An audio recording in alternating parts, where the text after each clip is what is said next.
안녕하세요. 저는 38살이고 남편은 40살입니다. 저희는 결혼한 지 이제 10년 되었습니다. 그리고 12살 된 아들과 함께 행복한 추억 만들며 하루하루를 정말 소중하게 생각하며 지내고 있습니다. 이번 일로 인해 저희 가족은 정말 하느님이 있다고 믿었습니다. 예상치 못한 시기에 모든 일들이 일어났고 그리고 모든 걸 저희는 받아들였습니다. 2년 전 겨울 엄청나게 추운 어느 날 남편과 함께 여행 계획을 잡고 동해 바다로 출발을 하게 되었습니다. 저희는 겨울에 동해 바다를 못해도 한 번은 꼭 갑니다. 겨울에만 느낄 수 있는 차가운 바람 사이로 느껴지는 쓸쓸함과 동시에 묘한 감정을 느낄 수 있는 겨울바다는 남편과의 사랑이 더욱더 커지게 되는 시점이기도 합니다.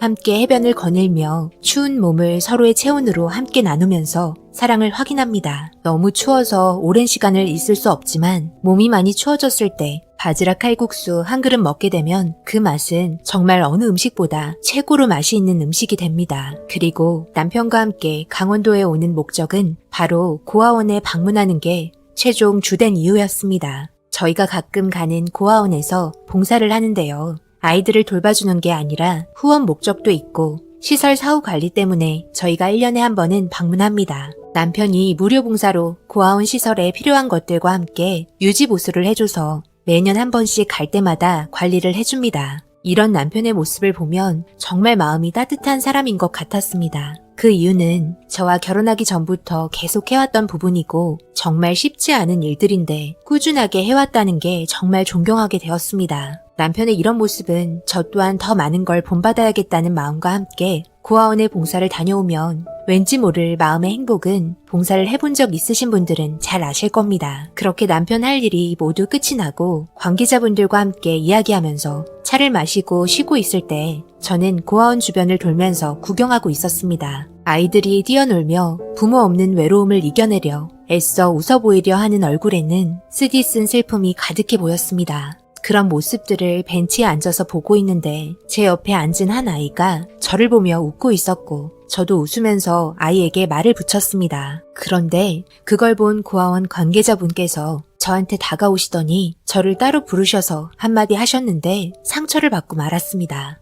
이런 말해서 죄송하지만 애들한테 웬만하면 말 시키지 마세요. 조금의 정이라도 주는 건 애들한테 더 큰 상처만 주는 거예요. 차라리 말 안 시키고 모른 척하는 게 아이들에게 정신적으로 힘들지 않아요. 예전에 어떤 분께서 고아원 방문해서 한 아이에게 정말 잘해줬는데 발길을 끊자 그때 이후로 밥도 안 먹고 매일같이 슬픔에 빠져 눈물로 하루하루 보내며 또다시 온다는 말만 믿다가 결국 오지 않자 그때 잠깐 나눠줬던 정을 잊지 못하고 우울증까지 오게 되었고 결국 하늘로 올라가게 되었어요. 그래서 저희가 꼭 당부해드리고 싶은 말은 아이들에게 웬만해서는 말을 안 시키는 게 상처를 주지 않는 유일한 방법이에요. 아이들은 항상 꿈을 꾸거든요. 행복한 가정에서 함께하고 싶은 꿈이요. 얼마나 따뜻한 부모의 품이 그립겠어요. 밖에서 부모님 손잡고 여행 다니는 사람들 쳐다보면서 부러워하는 눈빛은 저희들의 마음이 찢어질 정도로 가슴이 아픕니다. 그렇기 때문에 아이들에게 조금이라도 상처를 덜 주고 싶어서 내린 결정이니 제가 당부해드리는 말에 너무 상처받지 않았으면 좋겠습니다. 저희 입장도 생각해 주세요. 아, 그런 상황들이 있었군요. 네, 잘 알겠습니다. 무슨 말인지 이제 이해가 가네요. 감사합니다. 관계자분의 말에 처음에는 왜 이렇게 민감하게 행동하신 건지 이해가 가지 않았지만 모든 사실을 알게 된 후 아이에게 상처를 줄 수 있다는 말에 더욱더 조심하게 되었습니다. 저도 아이를 가질 수 없는 몸이어서 그랬는지 아이한테 조금 더 친근하게 해주고 싶었던 것 뿐인데 그게 아이들에게 상처를 줄 수 있다는 건 전혀 모르고 있었습니다. 그리고 멀리에서 저를 보고 있던 남편은 저에게 다가왔고 깊은 생각에 빠져 있는 저를 보곤 무슨 일 있었냐는 말에 아까의 상황을 이야기했고 제 말을 듣고는 웃으면서 그럴 수 있다며 아이들을 위한 거니 이해하라며 집에 가자는 말에 집에 가려고 차를 탔는데 아까 벤치에 와서 웃고 간 아이가 남편에게 달려가면서 인사를 했고 머리를 쓰다듬으며 잘 있으라는 말을 전하는 것 같았습니다. 남편과 꽤 친해 보였습니다. 남편은 매년 와서 그런지 다른 아이들과도 친했고 올 때마다 항상 잘 챙겨주는 아저씨로 인식이 되어 있는 것 같았습니다. 그런데 갑자기 아이가 눈물을 흘렸고 그 모습을 보곤 저는 당황스러워 차에서 내리려 하는데 남편은 아이를 껴안아 주면서 등을 쓰다듬어 줬고 그렇게 서로 약속을 하고 헤어졌습니다.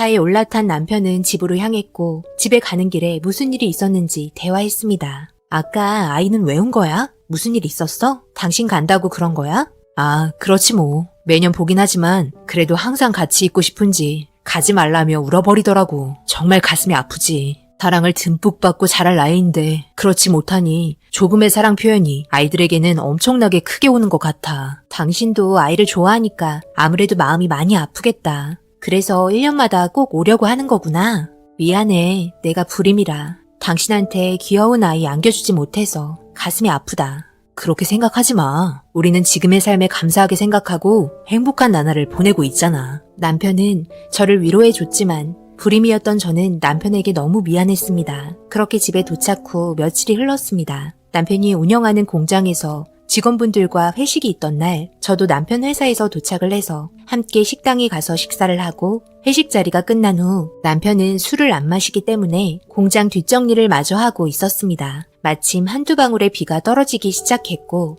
모든 기계가 멈춰있는 조용한 공장에서 남편과 함께 커피 한잔 하면서 이런저런 이야기를 하며 정리하고 집에 가려고 하는데 누군가 공장 문을 두드리는 소리가 났습니다. 비도 오고 아무도 오지 않을 새벽 늦은 시간인데 공장 문을 두드리길래 직원분께서 무언가 놓고 간 것 같아 문을 열었더니 너무 놀라 순간 뒷걸음질을 치고 말았습니다. 그리고 뒤에서 누구냐고 나오던 남편도 너무 놀라 멍하니 쳐다보고 있으니 남편을 보자마자 아무 말 없이 눈물을 흘리며 아저씨가 계속 생각이 나서 찾아왔다고 펑펑 울고 있었습니다. 너무 충격이었습니다. 강원도에서 남편이 있는 회사까지 왔다는 것 자체가 믿기지 않았습니다. 그리고 이때 나이는 10살밖에 안 된 아이가 남편에 대한 그리움이 얼마나 컸으면 이렇게까지 행동을 했다는 게 너무 가슴이 아팠습니다. 그러면서 고아원에서 관계자분께서 하셨던 말이 생각이 났고 그동안 매년 찾아간 남편이 이 아이한테 친절하게 했던 행동들은 사랑으로 받아들이고 있었고 우리가 떠나기 전 눈물을 훔친 것 또한 마음을 열었기 때문에 나타난 행동이었습니다. 하지만 제가 생각한 것보다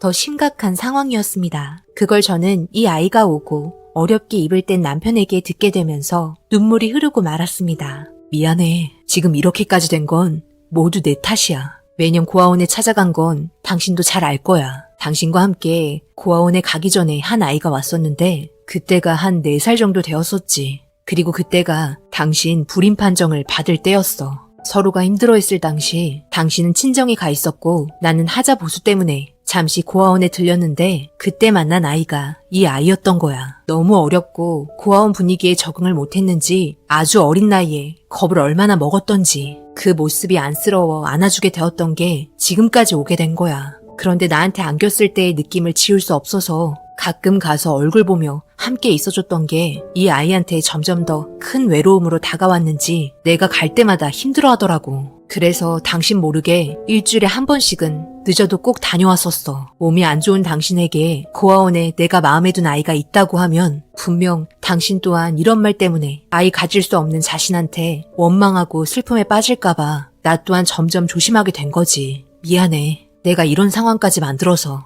그런데 여기까지 올 수 있는 방법이 없는데 어떻게 왔는지 도저히 이해할 수가 없어. 내가 주소를 알려주거나 그렇다고 전화번호 또한 알려준 적이 없는데. 이 말을 듣고 할 말을 잃었습니다. 남편 또한 아이를 워낙 좋아했지만 때마침 어린아이가 나타나게 되었고 그때 당시 제가 불임 판정을 받아 힘들어했을 때 남편에게 찾아온 아이가 자신을 많이 위로해준 것 같았습니다. 머릿속이 복잡했고 비에 젖은 옷을 급하게 갈아입혀 따뜻한 담요로 몸을 덮어줬습니다. 엄청 추운 겨울 날씨에 어떻게 왔는지 물어보니 남편이 공사한 곳에는 항상 스티커가 붙어 있는데 거기에 공장 전화번호와 주소가 적혀 있어서 그거 보고 찾아왔다고 하더라고요. 그리고 돈이 없는데 여기까지 어떻게 왔냐고 물어보니 그동안 고아원에 가끔 오신 분들이 용돈 주시면 저금해 놨다가 길 가는 사람들에게 물어봐서 찾아왔다고 했답니다. 당연히 고아원에서는 이 모든 사실을 모르고 있었고 남편이 전화했을 때는